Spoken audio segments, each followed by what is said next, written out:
အဖိုးကအသက်68နှစ်အဖွားကအသက်89နှစ်ရှိပြီဖြစ်ပြီးသူတို့နှစ်ယောက်ပေါင်းတင်လာခဲ့ကြတာ86နှစ်တိုင်ခဲ့ပြီဖြစ်တယ်လို့အခုထိလည်းတယောက်ကိုတယောက်အရင်တိုင်းချစ်နေကြတုန်းဖြစ်ပါတယ်အဖွားကကြွေကြနေတဲ့တရွက်တွေကိုတမျက်စီးလဲတဲ့အခါအဖိုးကတရွက်ပုံကိုကောက်ယူပြီးဖွားပေါ်ပြစ်တင်တတ်ပါတယ်အဖွားကမျက်စက်မှာဟင်းသီးဟင်းရွက်စေးတဲ့အခါအဖိုးကရေထဲကိုကြောက်ခဲလေးတွေပစ်ချတတ်ပါတယ်အဖိုးဟာအဖွားရဲ့ဘေးနားကနေခဏလေးတောင်မခွာပဲနေတတ်ပါတယ်ခြံထဲမှာအလှပဆုံးပန်းတွေပွင့်တဲ့အခါတိုင်းအဖိုးကအဖွားအတွက်အမြဲကူးပေးလေးရှိပြီးအဖွားရဲ့နေရွက်နောက်မှာပန်းပွင့်လေးပန်းပေးရင်အဖွားဟာပန်းတွေထက်တောင်ပိုလာသေးတယ်လို့ပြောလို့ရှိပါတယ်ညဘက်ရောက်တဲ့အခါအဖွားကအမှောင်ကြောက်တတ်ပြီးအိမ်သားကိုတယောက်တည်းမသွားရတဲ့အတွက်အဖိုးကတကားအပြင်ဘက်ကနေတချင်းဆိုပြပြီးနှစ်သိမ့်ပေးပါတယ်အဖွားအပြင်ပြန်ထွက်လာတဲ့အခါအဖိုးချမ်းနေသလားလို့မေးတတ်ပါတယ်သူတို့ဟာငယ်ချစ်ဦးတွေဘဝကနေအခုတော့သပင်ဖြူဖြူနဲ့အဖိုးဖွားတွေဖြစ်ခဲ့ကြပါပြီအဖိုးငယ်စဉ်ကလက်တစ်ဖက်တည်းနဲ့မနိုင်ခဲ့တဲ့ထင်းချောင်းတွေကိုအခုခါမှာတော့ခဏခဏအနားယူပြီးမှမနိုင်ရတော့တာဖြစ်ပါတယ်ဒါပေမဲ့အဖိုးကထင်းတွေကိုသူကိုယ်တိုင်ပဲမှထမ်းသွားဖို့အမြဲဆွဲဆက်နေတတ်ပြီးအဖွားကတော့ဘေးနားကနေစိတ်အေးချမ်းစွာအတူတူလမ်းလျှောက်ပေးပါတယ်အဖိုးကသူ့အသက်တရာအထိနေရအောင်မှဖြစ်ပြီးအဲ့ဒီအချိန်ကျရင်လည်းအဖွားကသူ့အတွက်စာမီးဖို့ပေးရအောင်မယ်လို့အမြဲစနောက်လေးရှိပါတယ်အဖွားကတော့သူ့ကိုမပြုစုချင်တော့ဘူးလို့ပြောတတ်ပေမဲ့အဖိုးကတနခါးသီးချင်းဖက်စားခြင်းတယ်လို့ပြောလိုက်တာနဲ့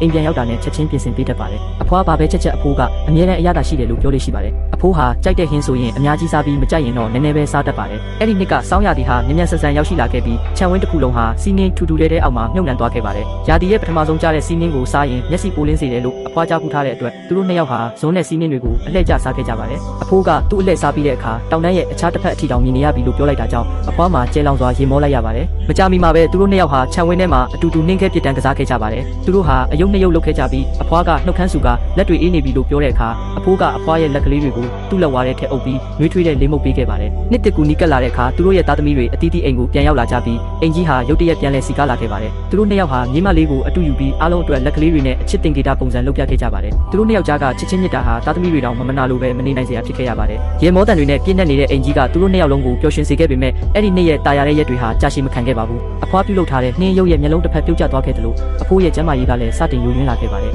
ညတိုင်းအဖိုးဟာတညလုံးချောင်းဆိုးနေခဲ့ပါတယ်အဖိုးဟာအလင်းရောင်မရှိတဲ့ညတွေကိုကြောက်ရွံ့လာခဲ့ပြီးတနေ့နေ့မှာပြန်လို့မလာတော့မှကိုစိုးရိမ်နေခဲ့ပါတယ်အရင်ကလျှက်စစ်မီတာတက်တာအောင်စောစောပိတ်လေးရှိတဲ့မီးလုံးတွေကိုအခုခါမှာတော့တညလုံးလင်းထိန်ထားခဲ့ရပါတယ်အဖွားဟာအဖိုးအိပ်ပျော်သွားတာကိုအမြဲစောင့်ကြည့်ပြီးမှစိတ်အေးလက်အေးနားလေးရှိပါတယ်ဒါပေမဲ့အဖွားနှစ်ချိုက်စွာအိပ်ပျော်သွားတဲ့အခါအဖိုးဟာမျက်လုံးတွေကိုတိတ်တဆိတ်ဖွင့်ပြီးအဖွားရဲ့မျက်နှာလေးကိုအသာအရာတက်ပေးတတ်ပါတယ်အဖိုးရဲ့ကျမ်းမာရေးဟာပုံမိုဆိုးရွားလာခဲ့ပြီးအခုခါမှာတော့ခြေလမ်းနဲ့ငယ်လှမ်းပြီးတိုင်းအနားယူနေရပါတယ်ဒါပေမဲ့အဖိုးဟာအဖွားရဲ့လက်ကိုခဏလေးတောင်လွှတ်မပေးခဲ့ပါဘူးတနေ့မှာတော့အဖိုးဟာပြုတ်ကျသွားတဲ့မှန်ကိုပြန်ချိတ်ချင်ခဲ့ပေမဲ့သူတို့နှစ်ယောက်လုံးဟာအိုမင်းနေပြီဖြစ်တာကြောင့်မရွှေ့နိုင်ခဲ့ကြပါဘူးအဖိုးဟာဒီလောကကနေမထွက်ခွာမီအဖွားအတွက်အရာရာကိုတေချာပြင်ဆင်ပေးခြင်းခဲ့ပါတယ်အဖွားရဲ့မွေးနေ့မှာသားသမီးတွေအားလုံးအိမ်ပြန်ရောက်လာကြပေမဲ့ထမင်းစပွဲမှာမိဘတွေကိုဘယ်သူပြုစုမလဲဆိုတဲ့မေးခွန်းနဲ့ပတ်သက်ပြီးအငင်းပွားမှုတွေထပ်မံဖြစ်ပွားခဲ့ပါတယ်သားသမီးတွေဟာမိမိတို့ရဲ့လောကီဒုက္ခတွေကိုစကားဆွဲထုတ်ရင်းတာဝန်ကိုအပြန်အလှန်လွှဲချနေခဲ့ကြပါတယ်အဖိုးနဲ့အဖွားဟာတိတ်ဆိတ်စွာထိုင်နားထောင်နေခဲ့ကြပြီးအဖိုးကသူမရှိတော့ရင်အဖွားဘာဖြစ်ကြရင်မလဲဆိုတာကိုစိုးရိမ်နေခဲ့တယ်လို့